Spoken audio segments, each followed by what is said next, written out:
अब मैं असम के माननीय मुख्यमंत्री जी से हमारे परम आदरणीय प्रधानमंत्री जी का अभिवादन करने के लिए अनुरोध करती हूँ। माननीय मुख्यमंत्री जी एक गामोसा से माननीय प्रधानमंत्री जी का अभिनंदन करेंगे। धन्यवाद महोदय। अब माननीय प्रधानमंत्री जी को लोकप्रिय गोपीनाथ बोरदोलोई की एक अहोम खाम शैली की पोर्ट्रेट भेंट की जा रही है। यह असम के स्वर्णिम धागे मोगा रेशम पर उकेरी गई है, जो सोने की आभा और प्राकृतिक रंगों से अलंकृत हैं।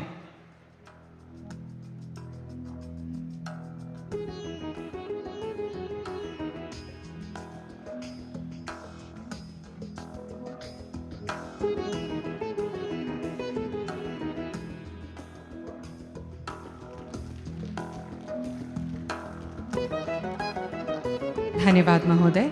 अब भारत सरकार के नागरिक उड्डयन मंत्री श्री किंजरप्पू राममोहन नायडू जी एक मोगा गामोसा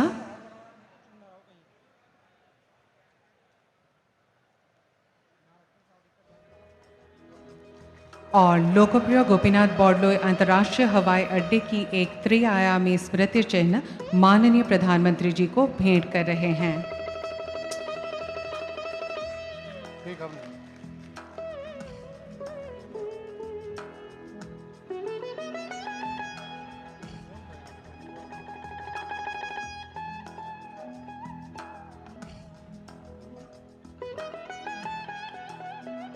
धन्यवाद महोदय। अब मैं भारत सरकार के नागरिक उड्डयन मंत्री श्री किंजरप्पू राममोहन नायडू जी से अनुरोध करती हूँ कि वे कृपया इस गरिमामयी सभा को संबोधित करें।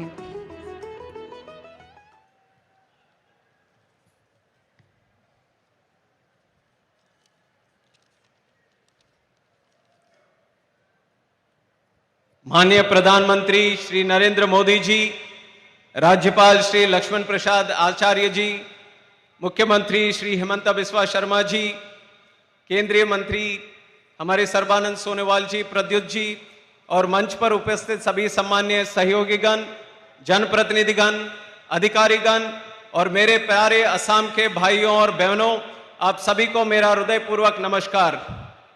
प्रथम होते अपनो लोकक नमस्कार जोनियसु। आज इस ऐतिहासिक अवसर पर असम की धरती पर गुवाहाटी में आप सभी के बीच उपस्थित होकर मुझे अत्यंत प्रसन्नता और गर्व की अनुभूति हो रही है। यह केवल एक नया टर्मिनल बिल्डिंग नहीं है, बल्कि यह असम की आकांक्षाओं, उत्तर पूर्व की संभावनाओं और भारत के उज्जवल भविष्य की भी एक प्रतीक है। असम जहां ब्रह्मपुत्र की विराट धारा बहती है, जहां काजीरंगा की सुंदरता है, कामाख्या की आस्था है, जहां संस्कृति, साहस और स्वाभिमान एक साथ सांस लेते हैं, और उसी असम को विकास की नई ऊंचाइयों से जोड़ने का यह ऐतिहासिक क्षण है। मैं असम के लोगों को और विशेष रूप से गुवाहाटी के नागरिकों को इस शानदार उपलब्धि के लिए हार्दिक बधाई देता हूं। और इस अवसर को और भी विशेष बनाती है माननीय प्रधानमंत्री श्री नरेंद्र मोदी जी की गरिमामयी उपस्थिति। मोदी जी केवल भारत के प्रधानमंत्री नहीं हैं, वो 21वीं सदी के भारत की विकास यात्रा की सारथी हैं। उनके नेतृत्व में भारत ने वह आत्मविश्वास पाया है जिसके कारण आज देश बड़े सपने देख रहा है और उन्हें साकार भी कर रहा है। नरेंद्र मोदी जी एक ऐसा प्रधानमंत्री हैं जो गरीब का दर्द भी जानते हैं और ग्लोबल टेबल पर भारत की बात मजबूती से रखना भी जानते हैं, जो सपनों को संकल्प है और संकल्प को सिद्धि बनाने में जानते हैं। मोदी जी ने सत्ता को सेवा बनाया, राजनीति को राष्ट्रनीति बनाया और भारत को विश्व पर गर्व से के साथ खड़ा होने का मौका दिया। आज भारत बोलता है तो दुनिया सुनती है, भारत आगे बढ़ता है तो दुनिया देखती है। ये आत्मविश्वास हमारे आदरणीय प्रधानमंत्री नरेंद्र मोदी जी ने हम सबको दिया है, और आज उसी असम को विकास की नई ऊंचाई से जोड़ने के लिए यह ऐतिहासिक क्षण आज हवाई अड्डे और हवाई यात्रा के साथ जुड़ी है। और इससे मैं कहना चाहूंगा कि ये हवाई यात्रा हमारे जीवन का एक अटूट हिस्सा आज बन चुका है। एयरपोर्ट केवल यात्रा का माध्यम नहीं है, वो एक आर्थिक विकास का इंजन भी बन चुका है। जहां एयरपोर्ट बनता है वहां उद्योग आते हैं, वहां पर्यटन बढ़ता है, व्यापार भी बढ़ता है और युवाओं के लिए रोजगार के अवसर भी पैदा होते हैं। पिछले 11 वर्ष में प्रधानमंत्री मोदी जी के दूरदर्शी नेतृत्व के कारण आज भारत का नागरिक उड्डयन क्षेत्र अभूतपूर्व सफलता की कहानी लिख रही है। 2014 में जहां हमारे देश में 74 हवाई अड्डे थे, आज वो संख्या बढ़कर 165 हो गई है।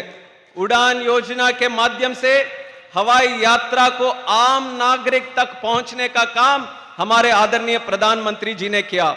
आज भारत दुनिया में सबसे तेज गति से बढ़ने वाला विमानन क्षेत्र है और इस क्षेत्र में भारत नए रिकॉर्ड भी बना रहा है। और इस विमानन के क्रांति में असम भी बहुत ही आगे अग्रिम क्षण में है। पिछले 11 साल में हमने उड़ान योजना के माध्यम से लीलाबरी, रूपसी और तेजपुर में 3 नए एयरपोर्ट बनाए और नॉर्थ ईस्ट में भी हर राज्य में एक नया एयरपोर्ट बनाने का काम हमारे एनडीए सरकार ने भी किया। और आज हम जिस नए टर्मिनल भवन का उद्घाटन कर रहे हैं वह इस यात्रा का एक महत्वपूर्ण मील का पत्थर भी बन चुका है। यह 1,40,000 मीटर में फैला आधुनिक, विशाल और विश्व स्तरीय टर्मिनल है। वर्तमान टर्मिनल की क्षमता 20 लाख यात्री प्रतिवर्ष है, तो ये वाली टर्मिनल 1,30,00,000 क्षमता से बनी हुई अद्भुत टर्मिनल है। आज गुवाहाटी एयरपोर्ट सालाना 65 लाख से अधिक वार्षिक यात्रियों के साथ देश में 10वें बड़ी बिजिएस्ट एयरपोर्ट में से एक है। इस टर्मिनल का केवल देखिएगा, आप भी कभी इस टर्मिनल को केवल देखने वाली चीज ही नहीं, इसको महसूस भी करने वाली एक अद्भुत एक टर्मिनल बनाया है। बैम्बू ऑर्चिड टर्मिनल असम की जो संस्कृति है और इसकी जो विरासत है उसका एक जीवंत प्रतीक हमारा ये टर्मिनल आज बना है। विकास भी, विरासत भी, जो हमारे प्रधानमंत्री जी हर बार एक दिशा निर्देश करते हैं उसको जीवित कर कर हमने इस टर्मिनल में उसको बनाने का काम भी हमने किया है। यह टर्मिनल नई आशा, नई ऊर्जा और नई आत्मविश्वास लेकर आया है। यह शक्ति केवल गुवाहाटी या असम को ही नहीं बल्कि पूरे उत्तर पूर्वी राज्यों के लिए और भारत के लिए भी ये शक्ति है, क्योंकि गुवाहाटी उत्तर पूर्व का प्रवेश द्वार, एक गेटवे की तरह है। साथियों, हम सब जानते हैं कि भारत में सबसे पहले सूरज उत्तर पूर्व में उगता है, लेकिन दशकों तक इस क्षेत्र को वो रोशनी नहीं मिल पाई जिसका ये प्रांत एक हकदार था। प्रधानमंत्री जी के नेतृत्व में वो स्थिति बदली। आज उत्तर पूर्व में सूरज नई रोशनी, नई विकास और नए विश्वास को भी लेकर आगे बढ़ रहा है।